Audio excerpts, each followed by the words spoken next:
What is going on, guys? In today's video I will show you the top 5 best fire staff builds in New World Aeternum that are optimized for both PvE and PvP. As I will cover a lot of builds, so not to spend too much time, for each setup I will give you a quick overview of its playstyle. Then as well I will explain the best skill tree setup, then what gear should you wear, then even how many attributes should you allocate for each stat and much more.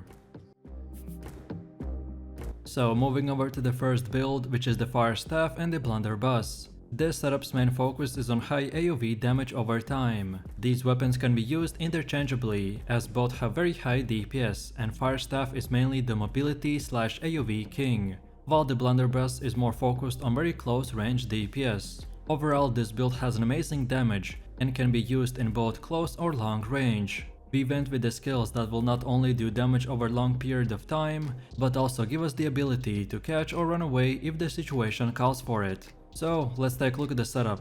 For our gear choice we have two options, so either way go light or medium. I personally will go with the light category, as this will give me the highest damage possible and 2 dodge rolls, so I can easily get in and out of fights. But if you want a bit more defense, as we don't have a lot of defensive skills, so you can as well easily go medium, and barely sacrifice anything as a result. Next we have attributes, and we should get from 100 to 150 strength, then 400 intelligence, then also 25 focus, and finally 100 constitution. If you're wondering how we got these numbers, then you can look down right here for a full number breakdown. But overall our main damage dealer is the fire staff, so we focused most of our damage into him, while we used the blunderbuss for close range defensive fighting or just to catch enemies. Also, don't forget about equipping the ruby gem, so it would give our blunderbuss an intelligence scaling and then the burn damage. Then next we have the skill tree, and this is how it should look like for the fire staff. These nodes and the overall layout is structured around increasing our AoV damage and having skills that will burn enemies as much as possible. So in theory we could get into a fight, drop all of our skills, and then when they get onto a cooldown we could get out of a fight, or keep going by switching to the blunderbuss. And by the way, this strategy works amazing for both PvE and PvP. And then again, this is how it should look like for the blunderbuss. So this time we again choose skills to increase our AoV damage. However, we also went with the harpoon skill that can be used both offensively and defensively. But in general, this build is meant as a light armor melter that can destroy enemies in seconds. But as a result, you'll need to be careful and use the best mobility that you get, which are the 2 dodge rolls, very efficiently. If you're interested in the best gear, perks, consumables and everything else, then keep watching until the end of the video. And overall, if you're looking for a very fun and high risk and high reward type of playstyle, then here you go.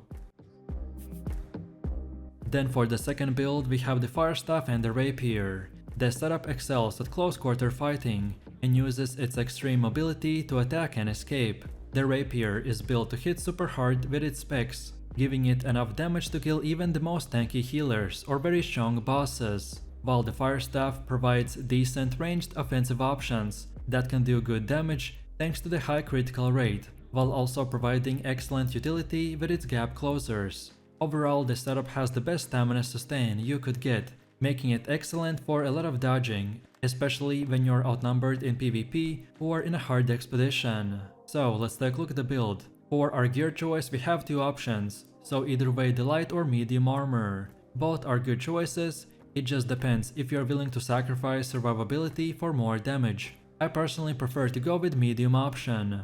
Next we have the attributes, and we want to get 25 strength, 300 dexterity, from 300 to 350 intelligence, and 25 focus for that cooldown reduction. As I'm using medium armor, so that is the place where I get my survivability from. However, you can even decide to go full light armor with 0 constitution, or perhaps medium armor with 50 to 100 constitution, and in that case you would sacrifice about 5 to 10% damage. Next up we have our setup for the fire staff. This skill tree is made around AoV damage and increasing as much burning DPS as possible. And then again taking a look at the rapier, and this is how it should look like. So we mainly focus on quick hits, and as we are already squishy, so having 2 strong defensive skills will come in very handy. If you're interested in the best gear, perks, consumables and everything else, then keep watching until the end of the video. Overall, if you want a very strong PvP build, then this is it. Then for the next one we have the fire staff and the ice gauntlet. This setup is made for those players that are seeking the typical mage playstyle. By using both the fire staff and the ice gauntlet, you will have great burst damage potential, along with many sources of persistent damage. While you lack defensiveness and have awkward mobility options, however, this build makes up for it by being able to play well at a distance, or go in close range for a bunch of free easy kills. Unlike most range damage builds, this one will not get punished when you're having to play too close to enemies. So if you're looking to do crazy amount of magic damage, then this is the one for you. With that said, let's take a look at our setup.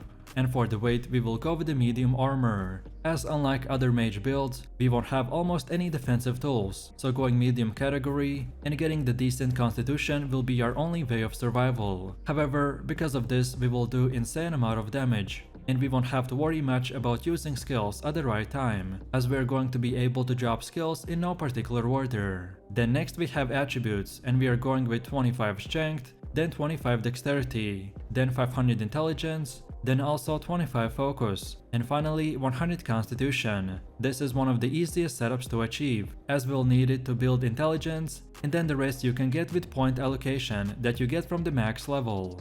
And then finally we have our skill trees, and this is how it should look like for the fire staff. So we are going with full AoV DPS and mobility skills that will not only get us into and out of combat, but also burn enemies in its way. And then again, this is how it should look like for the ice gauntlet. So the setup is fully built to just burst the enemies in few seconds. And by having such an insane AoV potential, no matter if we are in large scale PvP or expeditions, our enemies for sure won't stand a chance, as long as you don't stay out of position. So if you're interested in the best gear, perks, consumables and everything else, then keep watching until the end of the video. And overall, if you're looking for an old school build which been updated to fit the new playstyle and improve its damage even more, then here it is.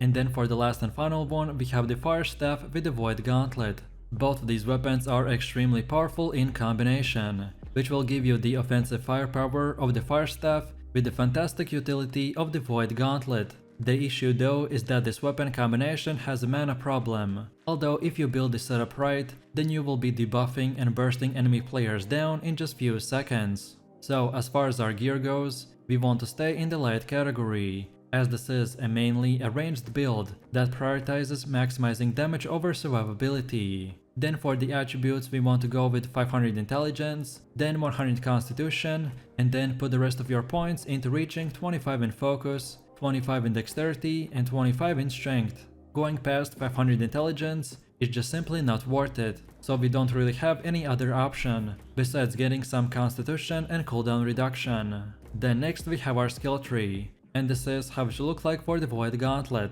So as our fire staff doesn't really have any defenses, so we focus this setup on crowd control and using self-healing to survive hard fights, although we should always be behind our teammates.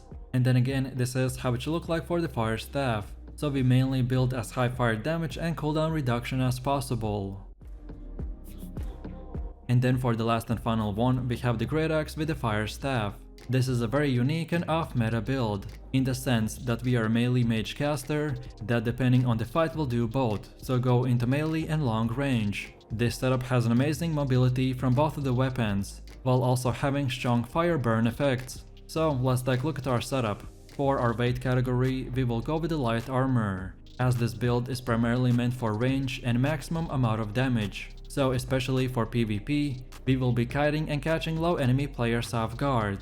And then on top of that, for our weapon to scale with intelligence, on the great axe we will use the abyssal gem to make this weapon convert from the strength to intelligence. And then finally, let's go over to the skill tree, and this is how it should look like for the fire staff. So our skills are built around one of the best mobility skills in the game, while also getting strong and quick fire spells that not only do damage, but apply the burning effect on multiple targets as well. And then again, this is how it should look like for the great axe. So this setup is primarily structured around once more increasing our mobility, while also using 2 CC tools that will help us to catch and make the enemy players out of position. Overall, if you're looking for a very fun off-meta build, but which is very strong and fun, then here you go. And then for the last and final part, let's take a look at the best gear, buffs and consumables that pretty much all builds could use. And remember that this is just an example. So as far as armor goes, of course slowly but shortly, you want to get to 725 gear score. And no matter what you choose, light, medium or heavy, always use the opal gem on your gear, and if you can, then try to get these perks like health, refreshing and freedom.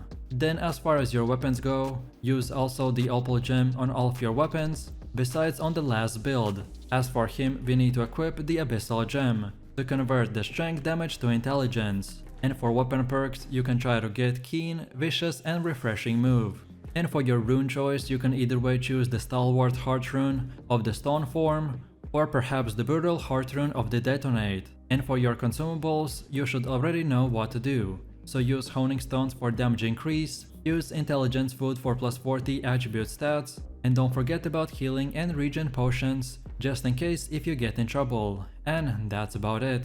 So if you enjoyed this video, click like, subscribe and comment. If you are interested in more content, then check out my channel, and I will see you in the next one. So take it easy, peace.